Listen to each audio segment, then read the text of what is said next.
Hello everyone and welcome to the best of Season 4. This week we're going back to my conversation with the one and only Reena Friedman Watts, host of the Better Call Daddy podcast. Without any further ado, hope you enjoy.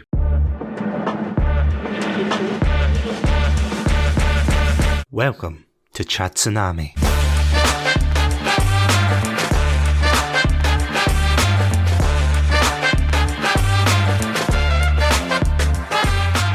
Hello everybody and welcome to another episode of Satsunami. My name's Satsunami and joining me today is a fantastic content creator that you might have seen around. She is the host of the Better Call Daddy podcast. It is none other than the one and only Reena Friedman Watts. Reena, welcome to Satsunami. Thank you so much for having me. I love collaborating with other indie podcasters. Oh, honestly, same. It's the highlight of my week when I see that I've got another indie podcaster lined up and I'm just like, yeah, let's go. Let's do it. But how are you doing tonight? I am doing awesome. And this is the highlight of my day as well. I look forward to it because we're going through the grind. And I am sure that you've learned something that I haven't learned, and I've learned things that you haven't learned. And the best way to grow is collaborating with other people who are doing what you love doing. Oh, absolutely. Because I feel as if that is a misconception for people getting into podcasting. And I've said this in the past, that people think, oh, it's just such an easy job. You turn on a microphone and then suddenly, after talking into the mic for several hours, you're going to be famous. You know, you're going to be like a lone island and everything. And it's really not the case, is it? It's not going to be Reena Tsunami after today? Well, we'll talk about it after the episode. Yeah, we'll be in talks. Yeah. You'll hear from my producer. Yes, I've got a red Panda lawyer in the corner. I often joke about that, but yeah, he'll be in touch. He'll be in touch. One thing that we were talking about is the tools that we use and just little things that we've discovered, like even the app we're recording this on now, Zencastr, if you talk on top of each other, that the audio might dip down. I didn't know that. Yeah, it's a bit of a problem, I'm going to be honest, especially because it's not a universal problem. And as someone who works with software in my day job, it's a bit of a pain when you've got a problem that's not, as I said, universal to every single instance. So whenever I'm talking to, like for example, for you and I tonight, it seems all right. And I keep saying tonight, apologies, because I know time differences are a wonderful thing. It's your afternoon. But yeah, when I talk to some other people, sometimes my audio will dip or it'll just be like a battle of audio waves. So it is interesting to see that. I mean, Zencastr's great, but I think it's the case that not every app or software is going to be perfect, is it? I've even noticed with Riverside that the audio quality might be good, but the video quality might be pixelated or delayed. And I haven't found one tool that does everything I need. So I have found some tools that do one thing that I need, and I'm constantly on the search for how do I integrate those tools. Oh no, absolutely. It's like collecting Pokemon, isn't it? It's like trying to find the right audio editor, the right recorder. It is. It's just trying to get that perfect mix because there are a lot of companies out there, aren't there? And I've kind of noticed this in recent years, and I think it's because indie podcasting especially and in the celebrity sphere, podcasting has had an awful boom in popularity and interest. So a lot of companies are trying to capitalise on it. They're trying to say, come over here, we'll host your podcast, we'll record everything, we'll do this and that. But it is quite tricky. You're completely right. It is tricky that they can do everything correctly. Not only can they do everything correctly, but where are the best content creators doing their thing? And how can we learn from what has been a game changer for them? I want to hear what has been a game changer. So today, a podcaster that I just connected to this past week, he's a stand-up comedian. I've actually connected to a couple comedy guys recently, but anyway, he is the modern day overthinker, Colin Strayjack. He was telling me that he uses video.ai. And I had another creator who interviewed me recently mention the same app. So it's like if two creators creators that I've collaborated with say that this is a game changer, then you're like, let me see what that does. And then I'm like, hey, have you used the Headliner app? That one creates audiograms. The thing is when you use these apps, it looks like you've used an app sometimes. I feel as if that is quite a sticking point for a lot of creators, especially when they find the perfect app to use, like for example with Zencaster or Headliner, and then they have a limit on their service, because obviously they're a business at the end of the day. As much as I would love them to release everything for free and have amazing top quality audio for everyone or video, at the end of the day they are a business and they need subscriptions in order to keep themselves going, keep the lights on, as it were. But those subscriptions really stack up, because I pay a subscription for my website, which is powered through Podpage. On the one hand, I am kind of lazy in that regard, because I know I could easily get a free WordPress one, but at the same time, there's also that sticking point of Podpage being integrated with your feed, being able to pick up your episodes and everything. It's just so much handier. But I think if I had to pay for Podpage, and then I had to pay for Headliner, and then I had to pay for everything else, it's stacking one on top of the other. And at this kind of level of indie podcast creating, I wouldn't say, as much as it pains me to say,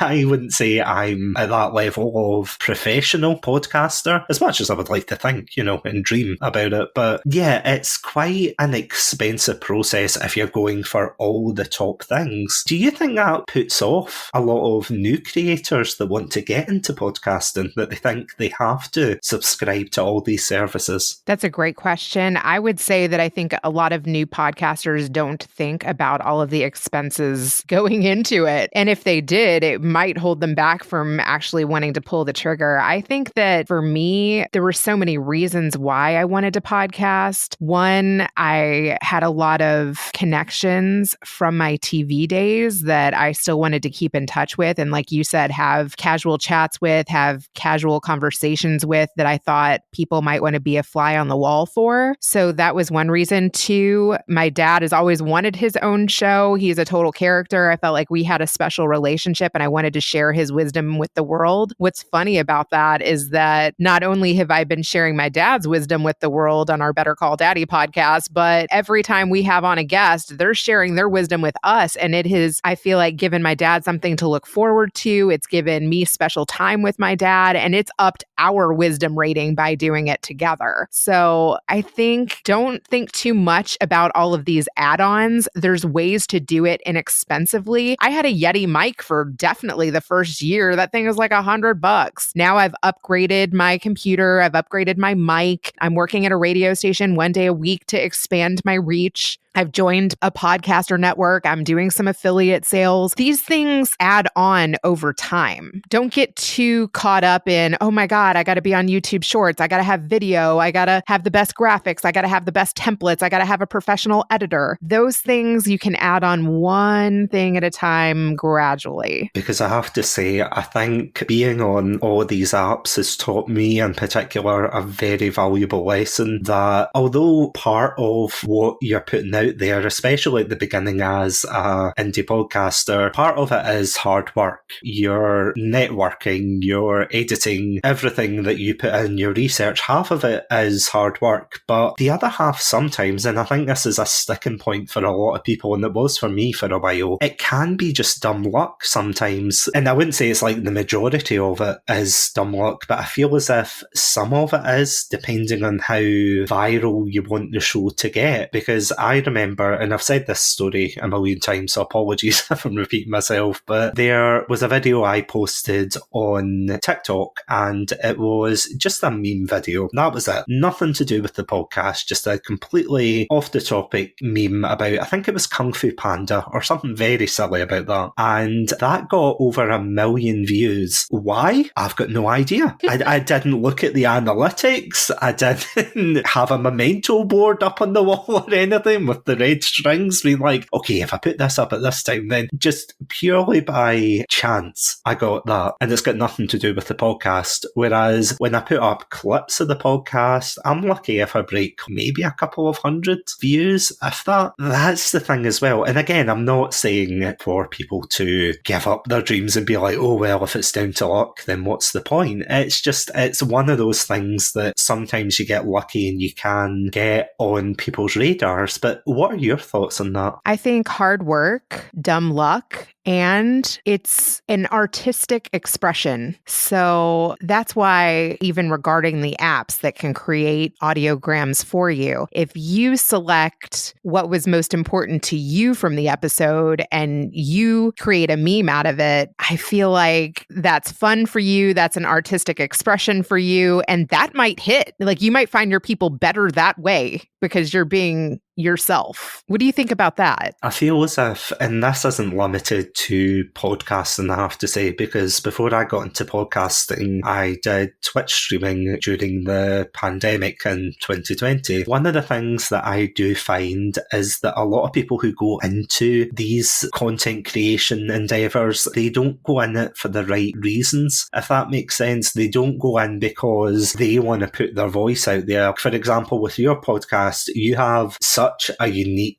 take on things. You do it absolutely fantastically. And don't worry, I'll get to it later to say how fantastic you do your marketing and everything, because it's like when I see you on Twitter and things, I'm like, when my podcast grows up, I want it to be just like that. Aww. But when I see a lot of content creators, they look up to megastars or popular YouTubers, popular Twitch streamers, and they want to be the next them. They don't want to be themselves. They don't want to brand the podcast as, oh, this is my show. They want to say, oh, I want to be the next, I don't know, Let's Play channel, or, oh, I want to be the next whatever. And then when their podcast or show or whatever they're doing doesn't take off, then there's that chance, and I have seen it before, but there is that chance of having the wrong reaction towards it, feeling quite angry, jealous. That's definitely not the way forward, I would say. Yeah, that's a slippery slope. The whole comparisonitis or trying to be something that you're not. It's honestly taken me a long time to love myself and to lean into my unique gifts. And I think the relationship with my dad has gotten me there. It's actually been since I was a little girl, and I felt like I had something special there. But the show has pivoted. Like I said in the beginning, I thought focusing on some of my connections with reality stars or me being able to book crazy stories would be the hook. But what actually my show has turned more into is stories of inspirational fathers, dads that are teaching their sons interesting skills or things, daddy's girls, lack of father. So it's been more of the daddy angle, which I wouldn't have expected, versus the shock and awe. I do sprinkle in comedians because I love comedy, other content creators, other podcasters, because that's part of who I am as well. But yeah, I think finding your unique angle, your unique niche is part of the evolution of putting together your own thing. And going back to, as you were talking about there with your own podcast, the Better Call Daddy podcast, absolutely fantastic podcast. Am I right in saying, though, that you started this around July 2020? Yes. So was this a product of being in the lockdown? It started a little bit before that, but yes, I think I was needing more human interaction. And this was a project where I could demonstrate my love of production and casting and connecting with people and networking. So I was thinking about it going into the pandemic because I was working for a podcaster right beforehand. I was booking her hard to reach guests. I was helping her with sponsorships around events. I was part of Kathy Heller's big coaching program. I was one of her coaches. I had seen that she was making multiple streams of income from being a podcaster. So I was like, hey, if I'm booking her all of these hard to reach people and she's figured out ways of creating business around that, why can't I do that too? Out of curiosity, did you have to think for a while about what you were going to do the podcast about? Or did you just immediately think that, yeah, this is the one that I immediately immediately want to go in running as soon as I hit the ground? That's a great question. I had thought about it for months before I actually pulled the trigger. It's funny because when I was working for Kathy Heller, my dad was doing business in California around an event that I was helping produce for her. I was pregnant at the time, and he ended up extending his trip to help me set up tables and move all of the boxes around and the furniture around. And he was like my production assistant. My dad has always been like my number one fan, my biggest cheerleader. And so I knew he wouldn't back out on me. I had co-hosted another podcast a couple years prior where I was booking guests and I occasionally filled in as a host. And that kind of sparked something in me where, again, I had thought about doing it myself, but I didn't know all of the pieces. I didn't know which mic to use. I didn't know which hosting platform to use. During that show, we were recording it on Skype. The technology has definitely improved where there's so many different ways in which you can podcast. You can record into a platform. You can host many different places. There's so many different microphones. You can do it in person. You can do it remotely. So it was kind of just figuring out what was going to be the easiest way to do it. But the dad piece, I knew. I just didn't know exactly what to call it, what the graphics were going to look like. I actually hired a friend of mine. She was a mompreneur. She had been laid off from her job. She was part of the coaching program that I was a coach for. And I loved her work. I had seen some of her cartoons and I was like, hey, could you draw one of me and my dad? And it was her idea, Shari Perry, to have my dad coming out of a telephone like a genie in a bottle.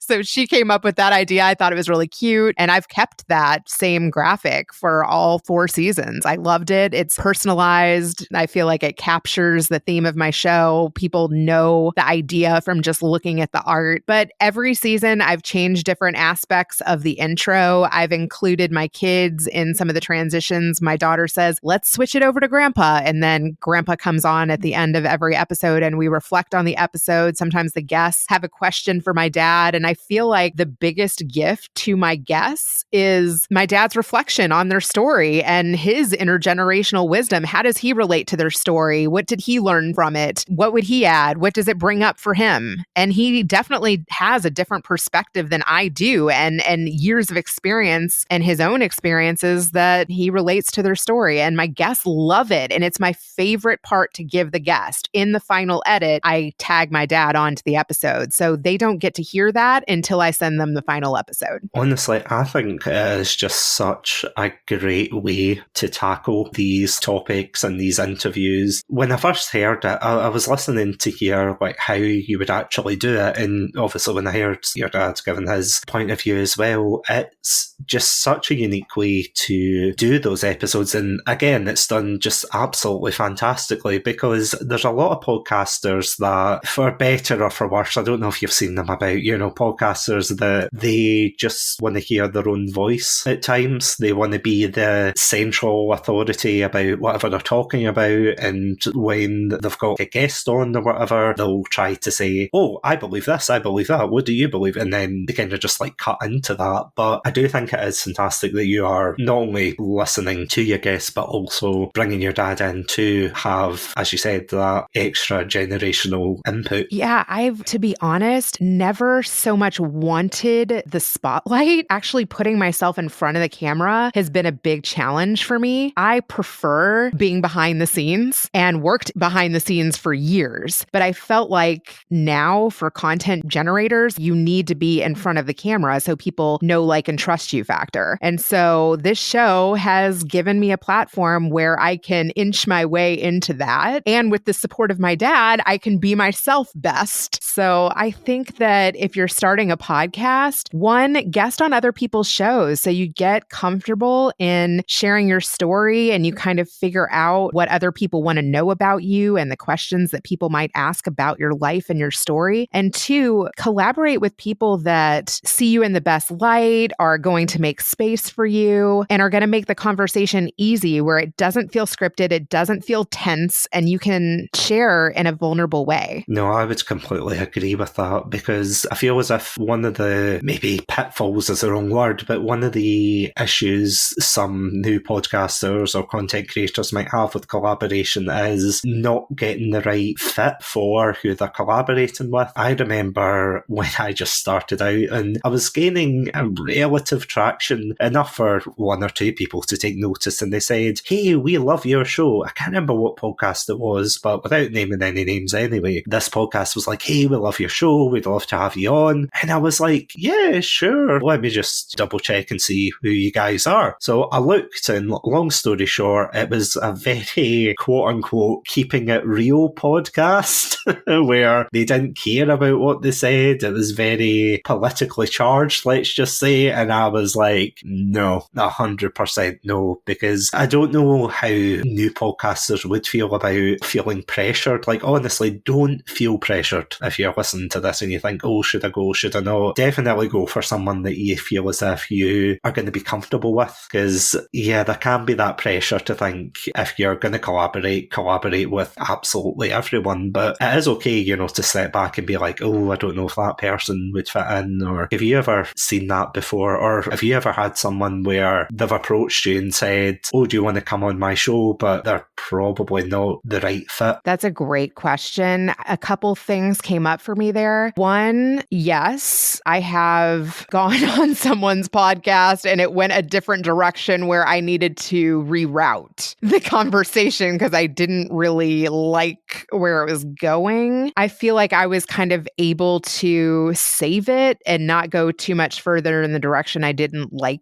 going, but I probably should have done better research to know that some of his beliefs didn't really match mine. And then I just want to say something else alongside that. I have gone on someone's podcast and then never heard back. And I was thinking to myself, was I not the right fit? Did I not deliver enough value? Did that person just never put it out? I actually recently re-looked up the guy and he just like all of a sudden stopped airing episodes. So that could be the thing too. Like maybe that podcaster doesn't really know the direction that they're going. And then I've had guests on too, where it started off and it was just going to be like an informational get to know you. And then the conversation went well. So I was like, hey, let's turn this into an episode. And then I hit record and it didn't really make the best episode because that wasn't the initial reason why we connected. We initially connected to just have a conversation, and then recording kind of mid-conversation didn't make sense. So then I invited that person back on to try to do it more strategically. And then the second take wasn't good either. And so the person reached back out to me. I never told her I wasn't going to air. I kind of just thought that she might not notice because a lot of times people don't even care. Like once you have the conversation, they never talk to you again. So I thought maybe just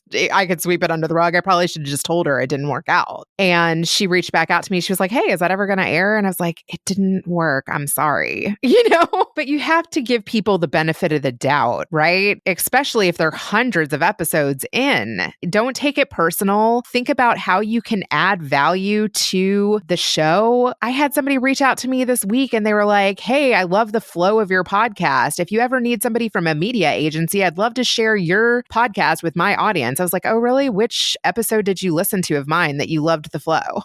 You get pitched so many times. You're like, should I call their bluff? Do you know, funny enough, I had a comment from another indie podcast. I think it was Seismic Cinema, another Scottish film podcast. And they were like, oh, we loved your finale. We loved how great a conversationalist you are with your co-host. So I went to my friend Andrew, who I did the episode with, and I told him, I gave him this feedback. And he went, really? Us? Conversationalists? And I'm like, I know. I too was shocked. But yeah, in that case, it definitely sounds as if they just, said, all the episodes. Yeah, it is quite interesting when you do get those, because I have to admit, on the opposite end of that, I got an email recently, and I don't know if you've ever got these emails where it was basically our website now has a domain name. So now it's literally just, instead of putting podpage.com/Chatsunami, we're now chatsunami.com. And I got a message through my website from some company saying, oh, I noticed that your website doesn't pop up when you put in the name. Don't worry, with our package and all the usual stuff, we'll be able to promote you in Google and everything. So I literally 2 seconds later typed in Satsunami and it was the first result. And I was like, have you ever had that before? Oh gosh, the amount of cold pitches I get. And some of them are smart too, or they figure out how to WhatsApp you. I'm like, what in the world? Block. Really? Yes. I had one of these podcast promoters WhatsApp me. I'm like, I don't know how you figured out my number. That was smart. You know, they want to tell you that they'll spend money on Google ads and they'll monetize your channel in 1 week. All of these outrageous claims. And then they show you all of their clients and then they circle the number of views you're getting and how they can up your engagement. And I'm like, I don't want to cheat though. Whereas it's nice to have things go viral. For me, it's not just about the views. Like you said, what is your why? What is your intention? Are you looking to grow as a human? Are you looking to network with people? Why are you doing it? I think that is something that's really important to continually check yourself on. Yeah, it's definitely true. Having a goal for podcasting can definitely take you a long way. And it definitely takes you a while, I would say, at least in my experience, I would say that it does take a while to try and find where you're going with it. You know, it's like, as you said, with that other one who just stopped uploading, it's like if they, obviously speculating, but if they thought, oh, I'm just going to end because I've got no real clear goal, no motivation for it, you know, that's perfectly fine. But there are a lot of people that unfortunately prey on that because that feels as if it's almost like a standard that a lot of people put out there. And I mean, don't get me wrong, I've done this as well, and everybody does this, that they'll put up the best of their channel. Like, I had a guest who said this a good couple of years ago. I think her name was GlitterKitty1 or username. And when we were talking about content creation and the struggles of that, she brought up a very excellent point that a lot of people want to see your highlight reels in content creation. They want to see your triumphs and everything. They don't want to see the negative side of it, which on the one hand, you know, you can see why people would gravitate towards people who are seemingly more successful. But on the other hand, that creates almost a false image that people might think, oh, I now have to live up to that standard of podcasting or content creation as a whole. I'm sitting here shaking my head up and down. Yes, people only want to see the highlight reel. They want to see people who keep it positive. But like you said, there's a lot of hard work. A lot of hard work goes into it. And if you talk to any podcaster who's been doing it for a long time, many of us feel like they want to quit every day. I mean, especially when you see your analytics not doing as well, or you put out a bit of content, you think this is going to be the one, and it doesn't. And it's a really hard hobby, isn't it? Yes. But luckily, I have my dad to remind me of all of the reasons why we're doing it. Seriously, I think that you need an encourager. Or you need to collaborate with other podcasters who are like, I'm in this for the freaking long game. I am in this because I love this as a creative outlet. And if you don't have a platform, you're not going to reach all of these cool people that you can reach if you do have a platform. No, it's absolutely right, though, because something that surprised me when I got into podcasting was just how positive the podcasting community was in comparison to other content creation groups. Would you say there's a difference between the positivity of indie podcasting versus maybe other areas? Yes, definitely. Although once some of these podcasters get on a network and they are getting tens of thousands of listens per episode, I think that the ego comes into play where even though other people have made their dreams come true, a lot of podcasters start weighing, are these new indie podcasters worth their time? Out of the 320 127 or so that I have aired, episodes that I've aired, I've only had a couple of people be like, so how many downloads are you getting? And truthfully, that varies per guest and per how much the guest shares, or whether that guest has an email list, or whether that guest is going to promote too. That definitely comes into play. Yeah, marketing's a pain in the backside, isn't it?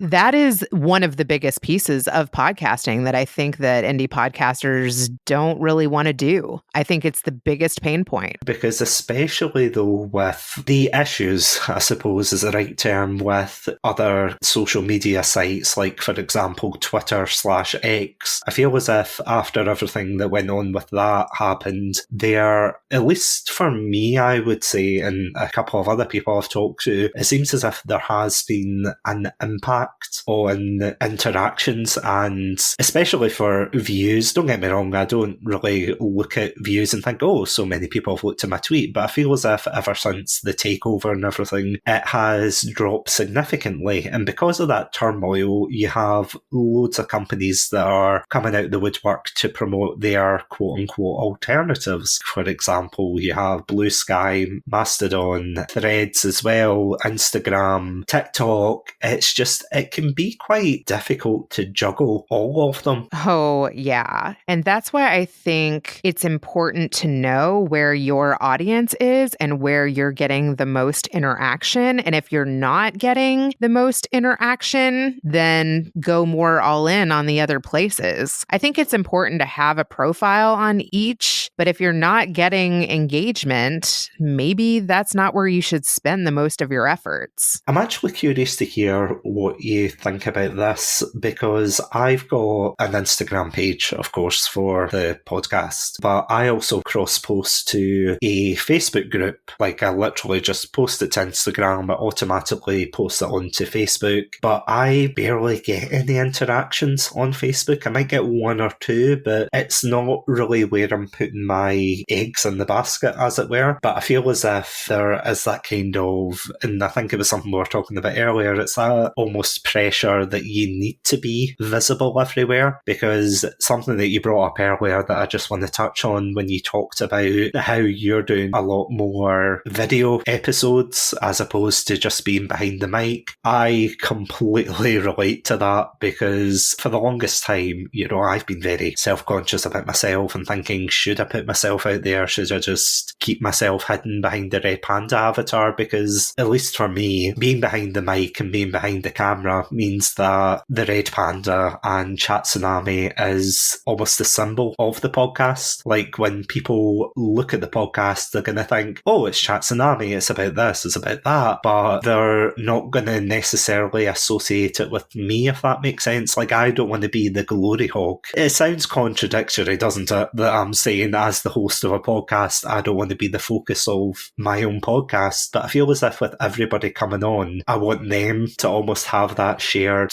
exposure. But apologies, that was a very long ramble there. Well, I want to know who the Red Panda is. Well, do you know the story behind the Red Panda, why I chose it? I don't. The reason I chose it was because, well, first of all, Red Pandas are cute as hell. That's just a fact of life.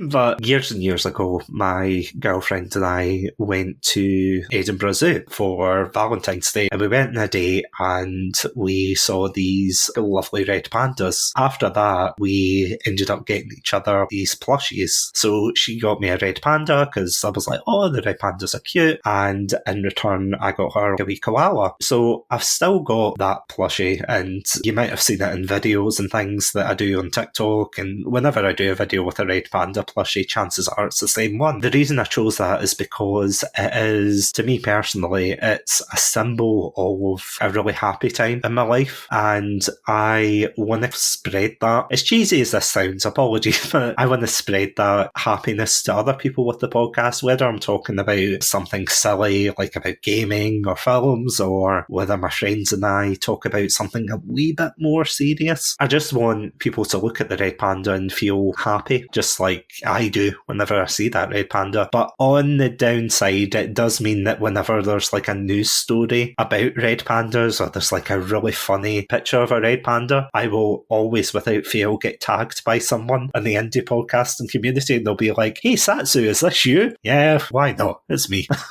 I feel like maybe you can play that up more. If people are associating you with it, yeah. Don't get me wrong, I'm absolutely delighted that people do that because it's almost like a Pavlov reaction that now whenever they see red pandas, they're starting to think of Satsunami, which, don't get me wrong, red pandas, as far as I know, aren't as common walking around, but when they do pop up, it is quite impactful. And that is actually something that I'm quite curious to hear your thoughts on, just about branding as a whole, because do you feel as if that's another issue that new podcasters have when they come into podcasting? They want to try and be popular, but their branding isn't as stellar. Oh, yeah. Branding is an evolution too. One really just easy tip that I started doing in the beginning is if you have a headshot that people know you by, you need to have that same headshot on every platform. Just like you have the red panda and people know you by that. What do people remember about you? And I experimented with, from season to season, changing my colors, changing my graphics, but people get attached to the original. People get attached to the red panda, right? So I actually think switching up my graphics too much made it a little bit less recognizable. So I think just stick to the basics. Start with, if you have one headshot, make sure it's on LinkedIn, make sure it's on Instagram.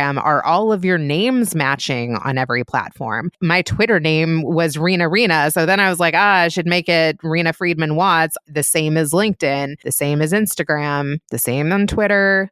Unfortunately, I wasn't able to grab Better Call Daddy on Twitter. Somebody had it. So I did like Better Call Dad 1. But if you can get those names on every platform, that's something to think about with branding and with creating a show. Is that name available? How many people have it? Same thing with your website. Do you want .com? Do you want .ai? There's so many different extensions now. Do you want to own multiple extensions? Because if somebody else wants the name, are you protecting it? Do you want to have different variations of that? Do you want to own all of the domains, right? So in creating a name and a brand, you need to see what's available and who else are you associating yourself with by taking that name. I actually remember my friends and I were working on another project and we were trying to come up with a name for it. Basically, it's a podcast thing, but it's not really associated with Satsunami, but we were trying to come up with a name and one of my friends immediately just slammed his fist on the table and he was like, whatever you do, I am vetoing the name, or rather not another X podcast, which, don't get me wrong, if that's what your podcast is called, that's fair enough. But there's a lot of people that call it a kind of ironic name. Oh, look, it's a podcast about gaming podcast. How many people are going to take that? How many people are going to just say, I'm going to choose this name? I love that your red panda story is tied to a good moment with your girlfriend at the zoo. And when you shared that story with me and then connected that to spreading happiness, that's something that's memorable.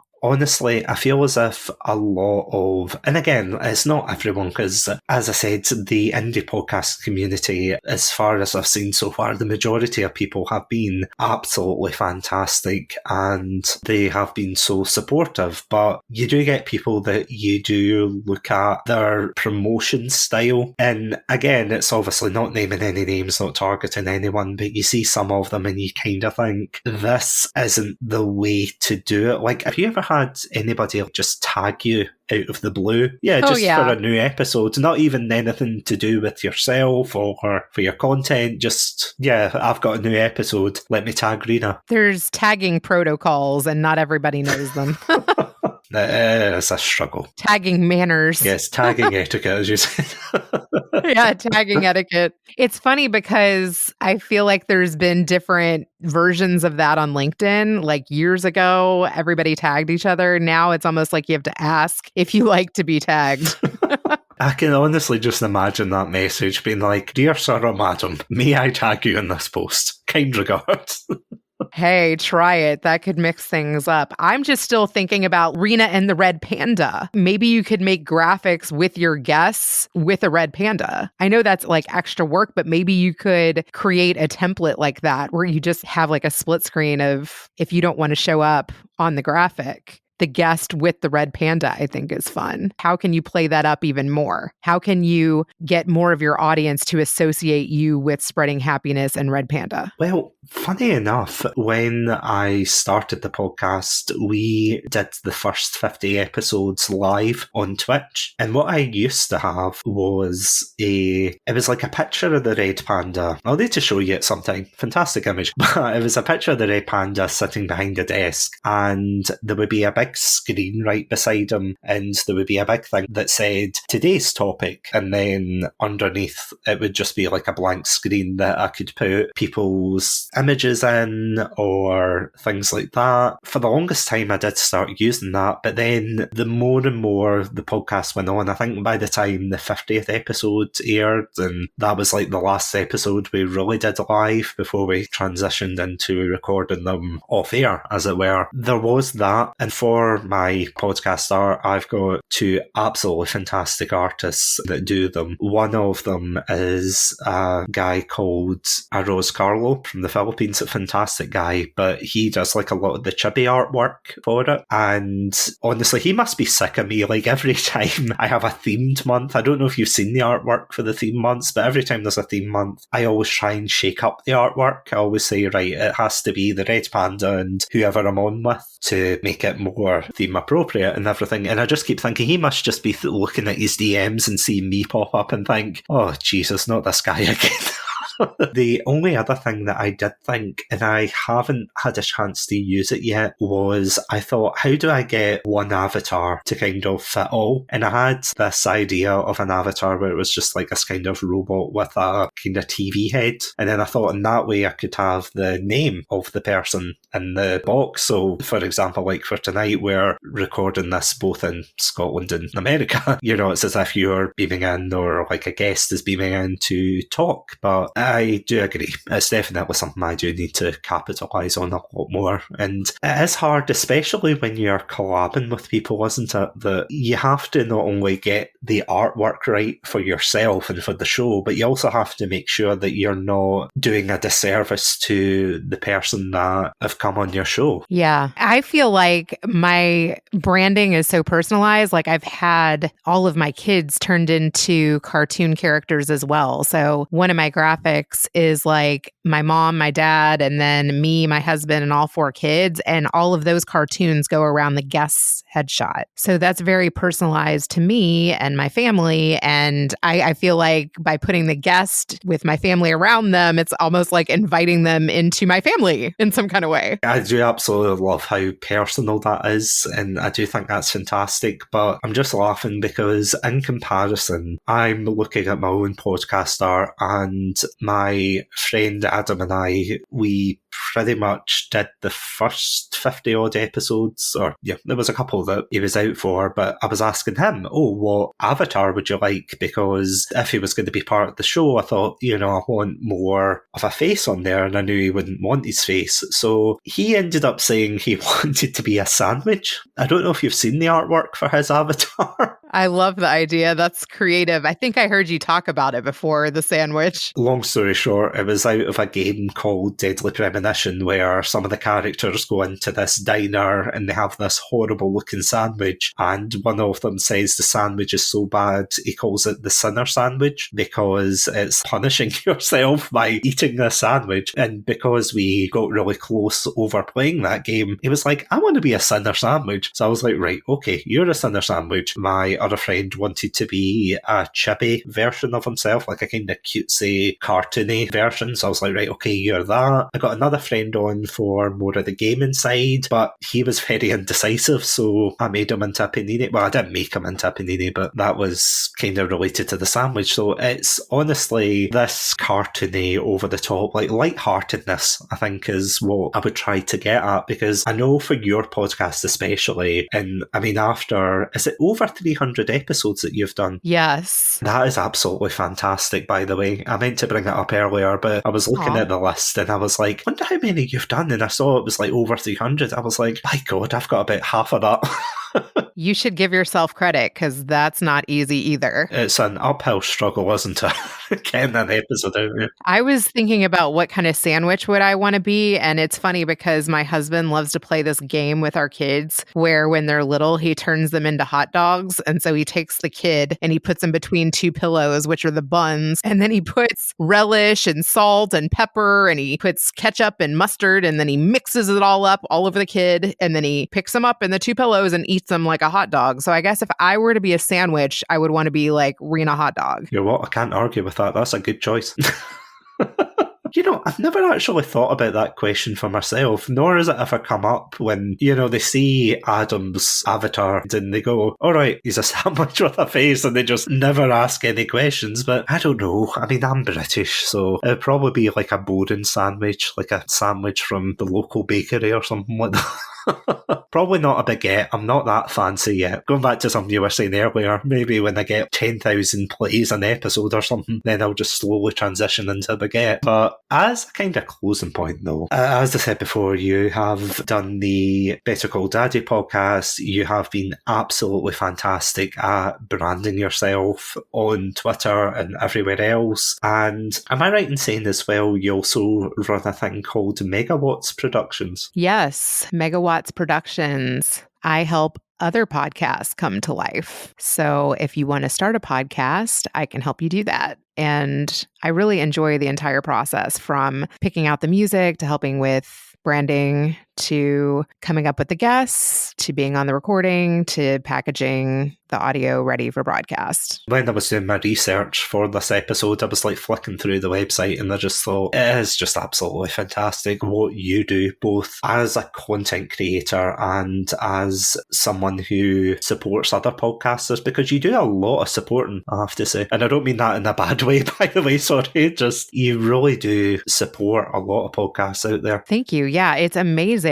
when you connect with so many other content creators, what can come of that? Just referrals and affiliates and speaking gigs and in-person interviews and events and just all kinds of new ideas. That is why I feel like everyone should have a podcast, because you will learn a lot about yourself. It's great for business and you will evolve as a human. I would honestly say that before I started a podcast, I was very self-conscious about my own voice. I was very self-conscious about how I spoke, the way I conducted myself through content creation, especially because honestly, you should see some of the earlier content creation stuff I tried to do. I was really, I still am, into language learning. And before I got into Twitch streaming, I thought maybe I'll try to do content related to language learning. And I did a lot of script reading. And I don't know how you feel about this. Do you feel as if it's harder to read from a script as opposed to something like this, where it's very much off the cuff and it's quite natural? Oh, yes. And it sounds much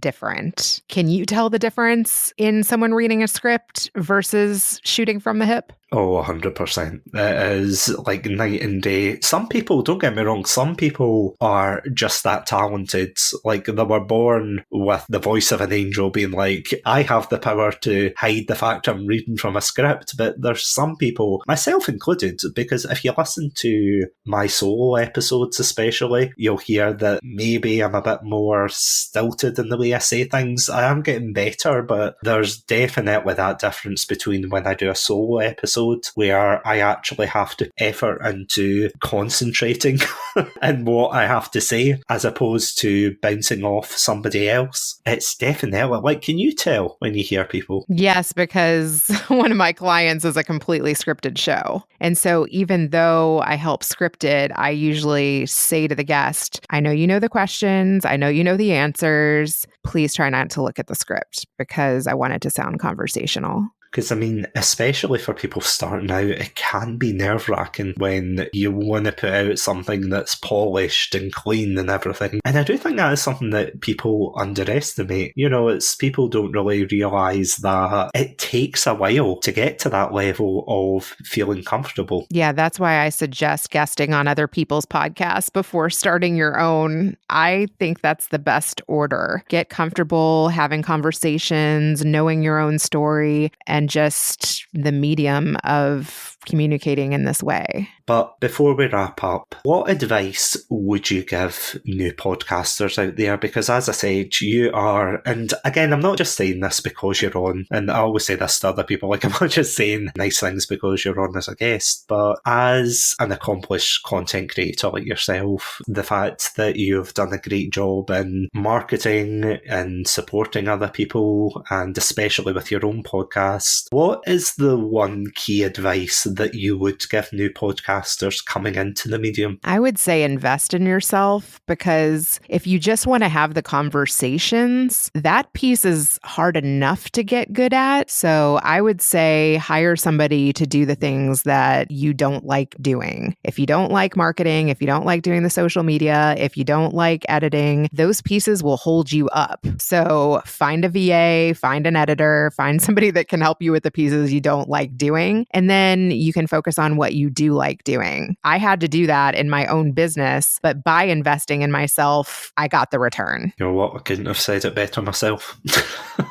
On that note, Reena, thank you so much for coming on the show tonight and, sharing your wisdom on podcasting. Thank you so much. I have loved hanging out with the Red Panda. Oh no, I've honestly enjoyed having you here. Before we wrap up, where can these lovely listeners at home find your content? BetterCallDaddy.com is my newly made over website, and you can find me on Instagram, LinkedIn, and Twitter at Reena Friedman Watts. And if you want to listen to more content from ourselves over at Satsunami, you can check us out on the website, chatsunami.com, as well as all good podcast apps. Just look for the Red Panda under the name Satsunami, and we'll see you there. I also want to give a huge shout out to our Pandalorian patrons, Robotic Battle Toaster and Sonia. Thank you so much for supporting the show. But until then, stay safe, stay awesome, and most importantly, stay hydrated. Welcome to Satsunami, a variety podcast that discusses topics from gaming and films to anime and general interests. Previously on Satsunami, we've analysed what makes a good horror game, conducted a retrospective on Pierce Brosnan's run as James Bond, and listened to us take deep dives into both the Sonic and Halo franchises. Also, if you're an anime fan, then don't forget to check us out on our sub-series, Satsunami, where we dive into the world of anime. So far, we've reviewed things like Death Note, Princess Mononoke, and the hit Beyblade series. If that sounds like your cup of tea, then you can check us out on Spotify, iTunes, and all good podcast apps. As always, stay safe, stay awesome, and most importantly, stay hydrated. This episode is sponsored by Zencastr. If you're a podcaster that records remotely like me, then you'll know how challenging it can be to create the podcast you've always wanted. That's where Zencastr comes in. Before I met Zencastr, I was but a naive podcaster, recording on low-quality, one-track audio waves. But with Zencastr, you can kiss those fears goodbye as they provide crystal clear audio and HD video. Plus, with our all-in-one podcasting suite, recording with guests is extremely simple. From local recordings to post-production, Zencastr has it all. Go to zencastr.com/pricing and use my code CHATSUNAMI. You'll get 30% off your first 3 months of Zencastr Professional. I want you to have the same easy experience I do for all my podcasting and content needs. It's time to share your story.